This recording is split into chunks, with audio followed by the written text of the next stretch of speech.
Centre hospitalier universitaire de Cocody. Derrière ses portes, anesthésistes, anatomistes et urologues interviennent sur un patient de 63 ans. Atteint du cancer de la prostate localisé, il subit une prostatectomie ouverte sous le regard de ses futurs urologues. Le versant de ces traitements palliatifs, c'est que les médicaments coûtent cher. Une chimiothérapie, une hormonothérapie de première, de deuxième génération, ce n'est pas à la portée des bourses d'un citoyen ivoirien moyen. Le cancer de la prostate touche un homme sur 7 à partir de la soixantaine. Alliant atelier théorique et pratique, le workshop regroupe professionnels européens et ivoiriens.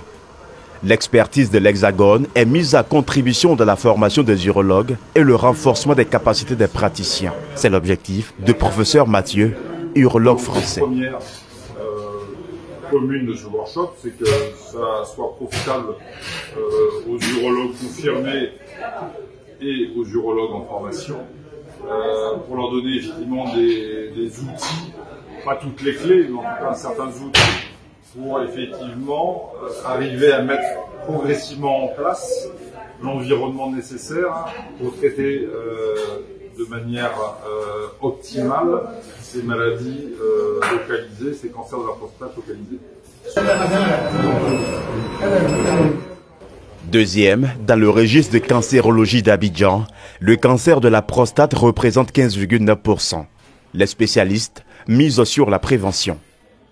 On veut appeler les uns et les autres, non pas à faire du dépistage général, on fait du dépistage individuel.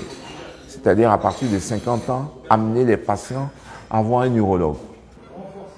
En 7 jours, une vingtaine d'étudiants en urologie bénéficieront de techniques exportées d'Europe pour la prise en charge des sujets atteints du cancer de la prostate. Ce sont environ 1600 personnes qui en sont mortes en 2021, soit 29,5 pour 100 000 hommes.